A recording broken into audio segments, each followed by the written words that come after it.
Everyone, welcome to electrical for all.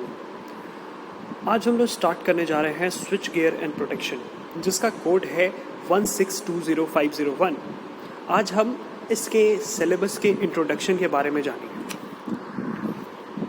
तो सबसे पहले देखते हैं कि पावर सिस्टम हमको कहाँ कहाँ पे पढ़ना है और हमारे कंपटीशंस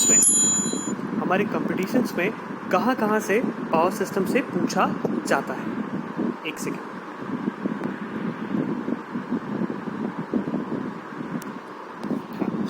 तो हमारे कंपटीशन की अगर हम बात करें तो इलेक्ट्रिकल पावर जनरेशन, जो कि 3rd सेमेस्टर में हमने पढ़ा, उसके बाद ट्रांसमिशन एंड डिस्ट्रीब्यूशन, जो कि हमने 4th सेमेस्टर में पढ़ा, और अब हम पढ़ने जा रहे हैं स्विच गियर एंड प्रोटेक्शन।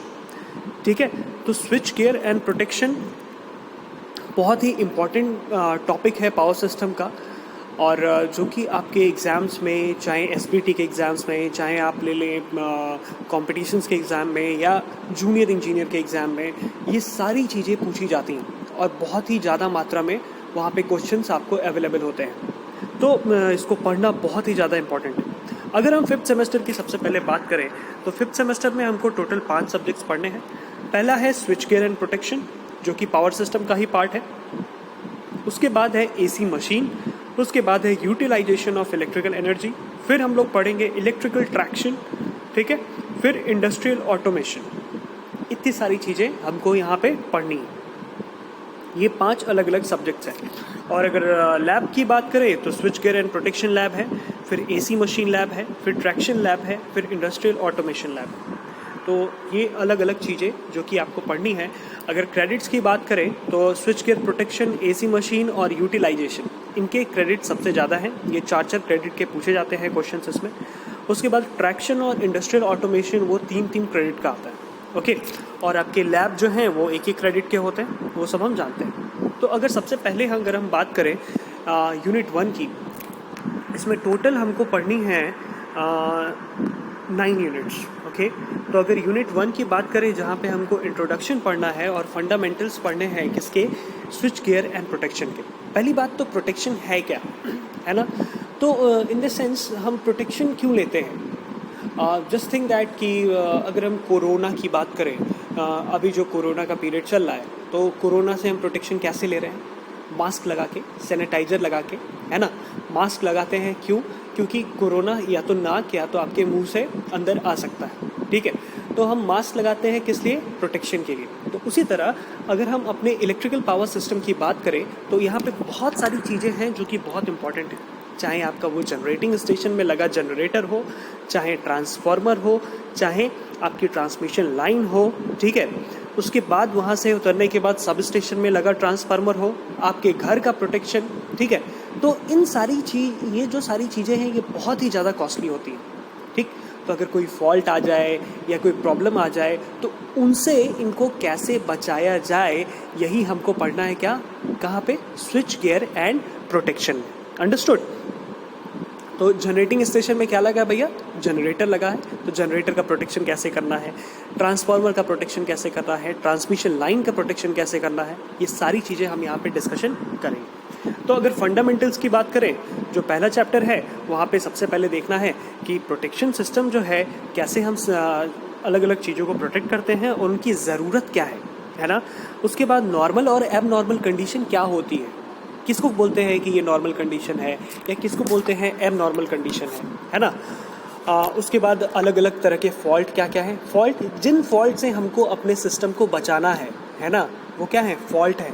जैसे आपके घर में क्या, तो शॉर्ट सर्किट हो गई, तो शॉर्ट सर्किट के लिए क्या लगा है, मान लीजिए शॉर्ट सर्किट हो गई तो MCB लगा है, ठीक है। घर में एक छोटा सा MCB होता है जिसको बोलते हैं मिनिएचर सर्किट ब्रेकर। वो क्या करता है, पूरे सिस्टम को ऑफ कर देता है, पूरे घर की जो लाइट आ रही है उसको वहाँ से ऑफ कर देता है, तो घर में वो फॉल्ट नहीं पहुँच पाता और आपका जो इक्विपमेंट है, जैसे आपके घर में सबसे महंगा मान लीजिए लगा हुआ है, टीवी लगा हुआ है, फ्रिज लगा हुआ है, वॉशिंग मशीन लगा हुआ है, वो सब बच जाता है ना। ज़्यादा करंट वहाँ तक पहुँच नहीं पाती है, वो पहले ही उसको ऑफ कर देता है, ठीक है। तो वही एकदम सिंपल फेनोमेना है, उसी फेनोमेना को लेकर के हम लोग आगे बढ़ेंगे। लेकिन अभी हमको यहाँ पे घर के इक्विपमेंट नहीं, जबकि आपके जो पावर सिस्टम में इक्विपमेंट्स लगे हैं, लाइक जनरेटर, ट्रांसफार्मर, है ना, इन सारी चीज़ों को बचाना है। बस बार है, आपका ट्रांसमिशन लाइन है, इन सारी चीज़ों को क्या करना है, बचाना है। तो यहाँ पे अगर हम देखें तो यहाँ पे एक चीज़ लिखी हुई है, the objective of power system protection is to isolate the faulty section of electrical power system from the rest of the live system. Live मतलब जो चल रहा है, so that the rest portion can function satisfactorily without any serve damage due to fault current।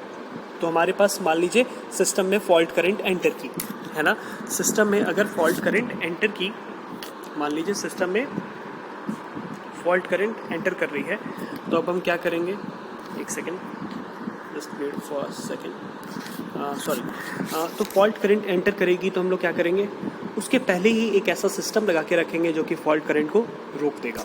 Okay, next देखते हैं, ये हम लोगों ने पहले से पढ़ा हुआ है सिंगल लाइन डायग्राम। सबसे पहले जनरेटिंग स्टेशन होता है, उसके बाद स्टेप अप ट्रांसफार्मर होता है।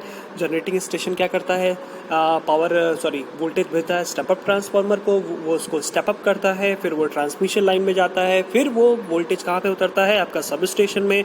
सब स्टेशन से पावर को अलग अलग जगह पे डिस्ट्रीब्यूट किया जाता है ना। तो इसमें हमको यही देखना है कि हमारे जो मेन इक्विपमेंट्स हैं, लाइक बस बार, जनरेटर, ट्रांसमिशन लाइन, ट्रांसफार्मर, ये क्या है, main components of power system है, जिनको प्रोटेक्ट करना बहुत ज़रूरी है। और ये क्योंकि ये बहुत ज़्यादा कॉस्टली होते हैं, तो अगर इसमें फॉल्ट करंट एंटर कर गई या शॉर्ट सर्किट हो गया तो हमें बहुत ज़्यादा लॉस हो जाएगा। तो उनको बचाने के लिए हम प्रोटेक्शन सिस्टम लगाते हैं, ठीक। तो उसी तरह अगर हम बात करें सर्किट इंटरप्टिंग डिवाइस, ऐसी डिवाइस जो आपको फॉल्ट से बचाती हैं, उनको बोलते हैं क्या, सर्किट को इंटरप्ट करने वाली डिवाइस। तो HRC फ्यूज़ है, आइसोलेटर है, आर्क फॉर्मेशन प्रोसेस, कैसे आर्क फॉर्मेट होता है जब फॉल्ट आती है, वो सारी चीज़ें हम लोग यहाँ पे पढ़ेंगे। अलग अलग इक्विपमेंट्स पढ़ेंगे, लाइक MOCB है, SF6 सर्किट ब्रेकर है, वैक्यूम सर्किट ब्रेकर है, ठीक है, एयर सर्किट ब्रेकर है, MCCB है, MCB है, ELCB है। ये सारी चीज़ें, ये छोटे छोटे इक्विपमेंट्स हैं, प्रोटेक्टिव इक्विपमेंट्स हैं। जैसे मास्क है कोरोना से बचाने के लिए, वैसे ही ये सारे इक्विपमेंट्स हैं आपको फॉल्ट से बचाने के लिए। कोई फॉल्ट आता है तो उससे बचाने के लिए, तो ये अलग अलग इनकी वर्किंग है। तो सबसे पहले अगर एक हम बेसिक कनेक्शन डायग्राम देखें प्रोटेक्टिव रिले का, तो वो कैसे काम करता है। देखिए, अगर हम प्रोटेक्शन की बात करते हैं तो प्रोटेक्शन में दो ही चीज़ें होती हैं, एक होता है रिले और दूसरा होता है सर्किट ब्रेकर, ठीक। रिले की अगर बात करें तो रिले एक ऐसी डिवाइस है जो पता लगाती है कि फॉल्ट आया है कि नहीं आया है ना।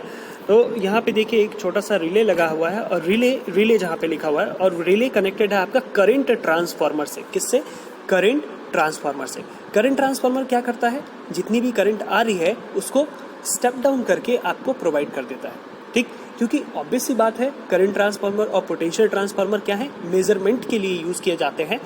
क्योंकि हम नॉर्मल मल्टीमीटर से जा कर के उतनी बड़ी लाइन में या उतने ज़्यादा वोल्टेज में करंट मेज़र नहीं कर सकते, मैनुअली करंट मेज़र नहीं कर सकते। तो वहाँ पे हम लगाते हैं क्या, करंट ट्रांसफार्मर या पोटेंशियल ट्रांसफार्मर, जो कि आपको उसी एवरेज में घटा करके वैल्यू देता है और आप उसको मल्टीप्लाई करके एक्चुअल वैल्यू पा लेते हैं।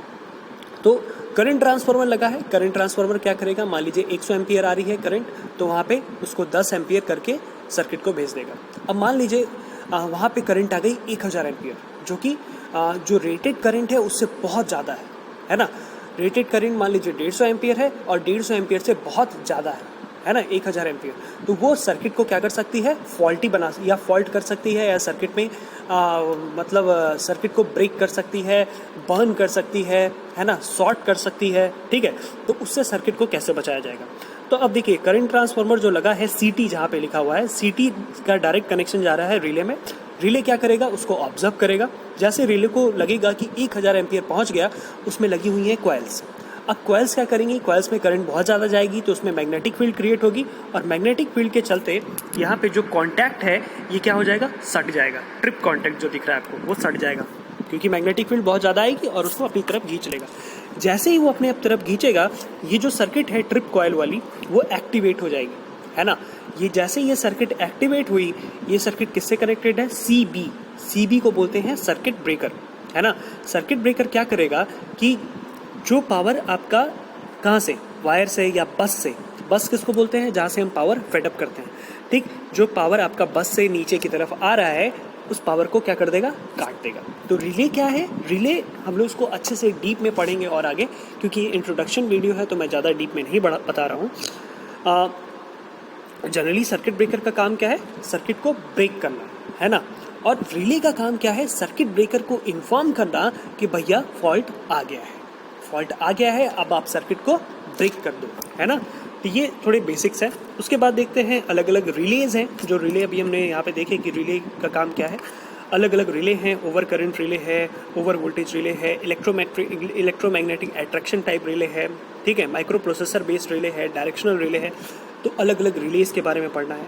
उसके बाद अल्टरनेटर का प्रोटेक्शन कैसे करते हैं हम लोग, अल्टरनेटर मतलब जो जनरेटर यूज़ करते हैं हम लोग पावर सिस्टम में, उस जनरेटर का प्रोटेक्शन कैसे किया जाता है। उसके बाद ट्रांसफार्मर का प्रोटेक्शन कैसे किया जाता है, मोटर का प्रोटेक्शन कैसे किया जाता है, बस बार और ट्रांसमिशन लाइन का प्रोटेक्शन कैसे होता है। ये सारी चीज़ें हमको यहाँ पे डिटेल में पढ़नी है, ठीक है। न्यूट्रल अर्थिंग क्या होती है, ठीक है, ओवर वोल्टेज से कैसे अपनी सर्किट को बचाया जाए, ठीक है। ये सारी चीज़ें हम लोग टोटल 9 चैप्टर्स में अलग अलग करके कवर अप करेंगे, ठीक। तो अगर सबसे इंपॉर्टेंट चैप्टर्स की बात करें तो बस बार, ट्रांसमिशन लाइन, ठीक है। उसके बाद protection of transformer, protection of alternator, protective relay, बहुत इंपॉर्टेंट चैप्टर्स हैं ये सारे, ठीक है। और सर्किट इंटरप्टिंग डिवाइस, है ना, जहाँ पे अलग अलग आपको सर्किट ब्रेकर्स के बारे में पढ़ना है ना। सर्किट ब्रेकर हम यूनिट 2 में पढ़ेंगे। उसके बाद यूनिट 3 में हम लोग रिले के बारे में पढ़ेंगे, फिर हम लोग प्रोटेक्शन ऑफ अल्टरनेटर के बारे में पढ़ेंगे, फिर ट्रांसफार्मर का प्रोटेक्शन कैसे किया जाए उसके बारे में पढ़ेंगे, मोटर का प्रोटेक्शन कैसे किया जाए उसके बारे में पढ़ेंगे, है ना। तो इनको आप सबसे पहला आज आपका काम यही है कि सबसे पहले आप क्या करें, इन सारी चीज़ों को अपने कॉपी में नोट डाउन कर लें। सबसे पहले कॉपी बनाएं, कॉपी में पूरे सिलेबस को नोट डाउन करें कि मैं आगे आने वाले जो भी लेक्चर्स अपलोड करूंगा उसमें कुछ छूट जाए तो आप कमेंट बॉक्स में लिख सकते हैं कि क्या छूट गया है सर, ये मुझे फिर से बताइए, है ना। तो आज की क्लास हम लोग यहीं पे ख़त्म करते हैं। और आपका इस क्लास के ख़त्म होने के बाद सबसे पहला काम यही होगा कि आप सबसे पहले चैनल को जाके सब्सक्राइब करें, सब्सक्राइब बटन पे क्लिक करें और बेल बटन पे क्लिक करें, जिससे आपको इंस्टेंट नोटिफिकेशन मिल सके। Thank you so much.